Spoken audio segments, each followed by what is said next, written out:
بسم اللہ الرحمن الرحیم۔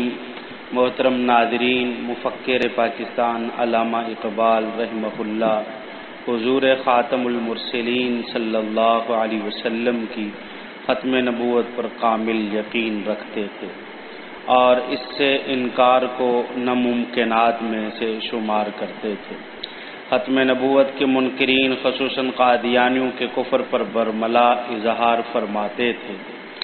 علامہ اقبال مرحوم کے عقیدہ ختم نبوت اور قادیانیت کے حوالے سے کچھ ارشادات آپ ناظرین کے سامنے پیش کرتے ہیں۔ علامہ اقبال رحمہ اللہ فرماتے ہیں کہ ذاتی طور پر مجھے اس تحریک یعنی ختم نبوت اور یہ جو قادیانیت ہے، مجھے قادیانیت کے متعلق اس وقت شبہات پیدا ہوئے جب ایک نئی نبوت جو پیغمبر اسلام کی نبوت سے بھی بدتر تھی کا دعویٰ کیا اور تمام عالم اسلام کے کافر ہونے کا اعلان کیا۔ اس کے بعد میرے شبہات نے اس وقت مکمل بغاوت کی صورت اختیار کی جب میں نے اپنے کانوں سے اس تحریک کے ایک رکن کو پیغمبر اسلام صلی اللہ علیہ وسلم کے بارے میں نہایت نازیبا الفاظ استعمال کرتے سنا۔ ختم نبوت اسلام کا ایک نہایت اہم اور بنیادی تصور ہے۔ اسلام میں نبوت چونکہ اپنے معراج کو پہنچ گئی لہذا اس کا خاتمہ ضروری ہو گیا۔ ختم نبوت کے معنی یہ ہے کہ کوئی شخص بعد اسلام اگر یہ دعویٰ کرے کہ مجھ پر ہر دو اجزاء نبوت کے موجود ہیں، یعنی مجھے الہام ہوتا ہے اور میری جماعت میں داخل نہ ہونے والا کافر ہے، تو وہ شخص کذاب ہے۔ علامہ اقبال رحمہ اللہ فرماتے ہیں اسلام کی اجتماعی سیاسی تنظیم میں محمد صلی اللہ علیہ وسلم کے بعد کسی ایسے الہام کا امکان ہی نہیں جس سے انکار کفر کو مستلزم ہو۔ جو شخص ایسے الہام کا دعویٰ کرتا ہے وہ اسلام سے غداری کرتا ہے۔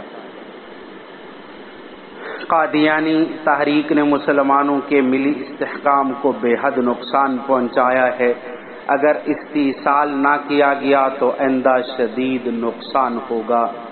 ہر ایسی جماعت جو تاریخی طور پر اسلام سے وابستہ ہو لیکن اپنی بنیاد نبوت پر رکھے، یا وہ خود اپنے الہامات پر اعتقاد نہ رکھنے والے تمام مسلمانوں کو کافر سمجھے، مسلمان اسے اسلام کی وحدت کے لیے ایک خطرہ تصور کرے گا، اور یہ اس لیے کہ اسلامی وحدت ختم نبوت ہی سے استوار ہوتی ہے۔ تمام ایکٹر جنہوں نے احمدیت کے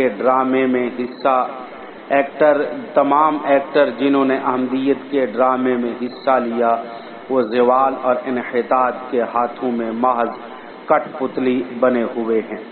ملت اسلامیہ کو اس مطالبے کا پورا حق حاصل ہے کہ قادیانیوں کو علیحدہ کر دیا جائے۔ اگر حکومت نے یہ مطالبہ تسلیم نہ کیا تو مسلمانوں کو شک گزرے گا کہ حکومت اس نئے مذہب کی علیحدگی میں دیر کر رہی ہے، کیونکہ ابھی وہ قادیانی اس قابل ہیں کہ چوتھی جماعت کی حیثیت سے مسلمانوں کی برائے نام اکثریت کو ضرب پہنچا سکیں۔ علامہ اقبال علیہ رحمہ فرماتے ہیں قادیانی جماعت کا مقصد پیغمبر عرب کی امت سے ہندوستانی پیغمبر کی امت تیار کرنا ہے۔ بھائیت قادیانیت سے کہیں زیادہ مخلص ہے کیونکہ وہ کھلے طور پر اسلام سے باغی ہیں، لیکن مؤخر ذکر قادیانی اسلام کی چند نہایت اہم صورتوں کو ظاہر طور پر قائم رکھتی ہے لیکن باطنی طور پر اسلام کی روح اور مقاصد کے لیے ملحد ہے۔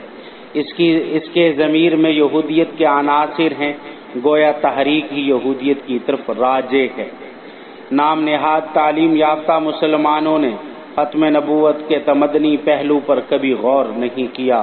مغربیت کی ہوا نے انہیں حفظ نفس کے جذبہ سے عاری کر دیا، لیکن عام مسلمان جو ان کے نزدیک ملازدہ ہے اس تحریک قادیانیت کے مقابلے میں حفظ نفس کا ثبوت دے رہا ہے۔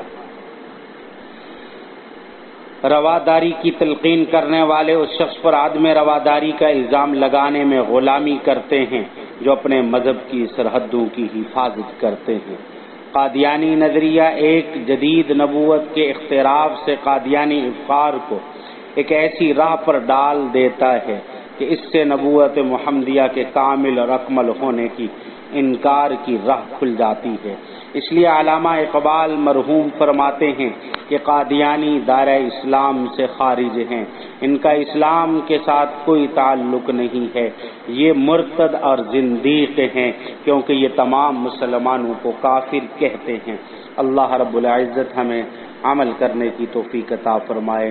وما علینا الا البلاغ۔